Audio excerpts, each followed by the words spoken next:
Hello दोस्तों, मैं संतोष राजरी हूँ। आज यूनिट 2 का अगला टॉपिक जिसका नाम है लघु बीजाणु जनन। क्या है? लघु बीजाणु जनन, जिसको इंग्लिश में बोलते हैं माइक्रोस्पोरोजेनेसिस। क्या बोलेंगे? माइक्रोस्पोरोजेनेसिस। तो इसके बारे में आज हम चर्चा करेंगे।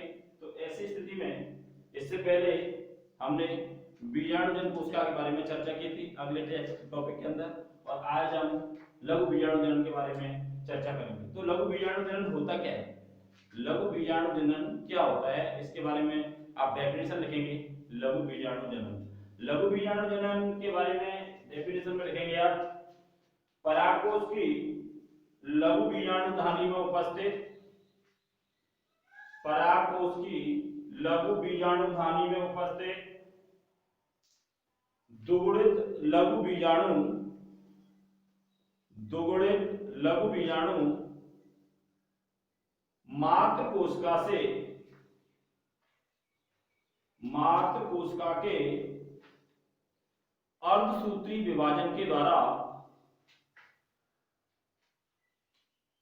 अर्धसूत्री विभाजन के द्वारा एक कोशिका से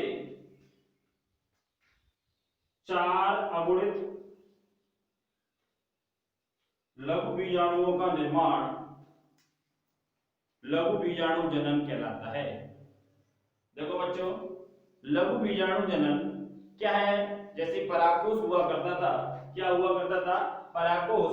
तो परागकोश के अंतर्गत जो लघु बीजाणु धानी थी, क्या थी?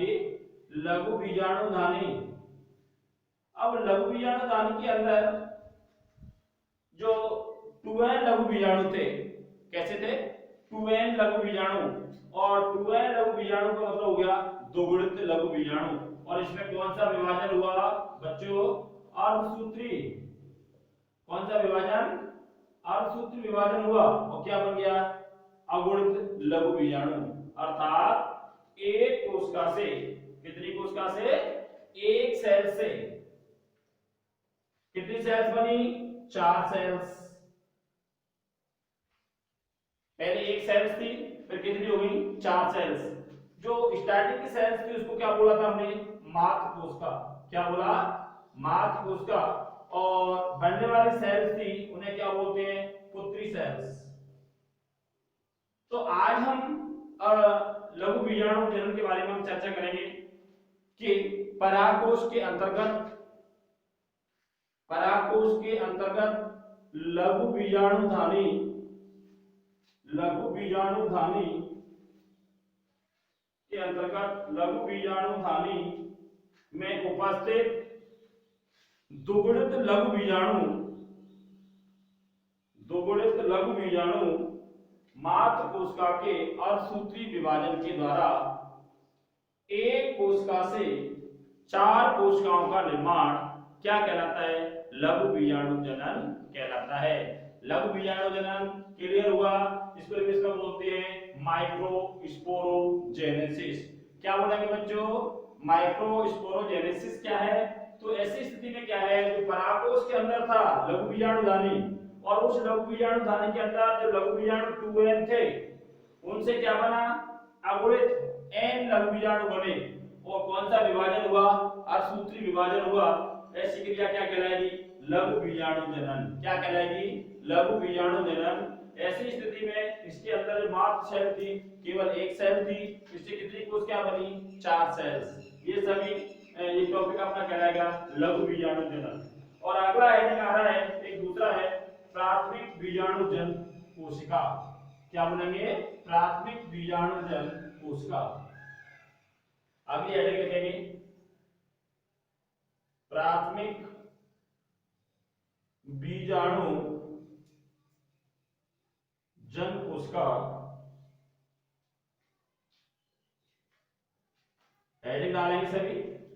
प्राथमिक बीजाणु जन कोशिका क्या होती है? सामान्यतः परागकोश के अंदर लघु बीजाणु धानी पाई जाती है। उसके अंतर्गत, लघु बीजाणु धानी के अंतर्गत गाढ़े जीव द्रव्य वाली, कैसे जीव द्रव्य वाली? गाढ़े जीवद्रव्य वाली, गाढ़े जीवद्रव्य वाली, गाढ़े जीवद्रव्य वाली सेल्स पाई जाती हैं। क्या पाई जाती हैं? सेल्स। उसे हम क्या बोल देते हैं? प्राथमिक बीजाणुजन सेल्स। देखो बच्चों, समझ में आया कि पहला पॉइंट लघु बीजाणु जनन था, उसके जस्ट बाद आ गई प्राथमिक बीजाणुजन सेल्स। इसका मतलब क्या है? फर्स्ट सेल्स लघु बीजाणु की। तो हम देखेंगे कि जो लघु बीजाणु धानी थी परागकोश के अंदर, जो लघु बीजाणु धानी थी, उस लघु बीजाणु धानी के अंदर क्या पाया गया? गाढ़ा जीवद्रव्य। और उस गाढ़े जीवद्रव्य के अंदर सेल्स थी। उन सेल्स को हमने क्या बोला था? प्राथमिक बीजाणुजन सेल्स। क्या बोलेंगे? प्राथमिक बीजाणुजन सेल्स। दोस्तों क्लियर हुआ नहीं? प्राथमिक बीजाणुजन सेल्स के बारे में पूछ सकता है, लघु बीजाणुजन के बारे में पूछ सकता है। छोटी छोटी डेफिनेशन आती है परीक्षा के अंदर एक एक नंबर की। तो और अगला पॉइंट देखेंगे, अगला पॉइंट लिखते हैं,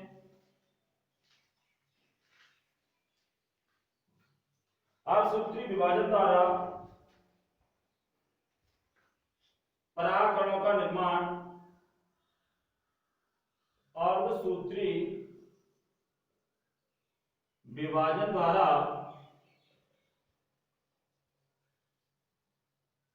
अर्धसूत्री विभाजन द्वारा चार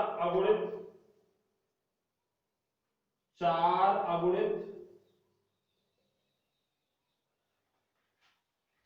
लघु बीजाणु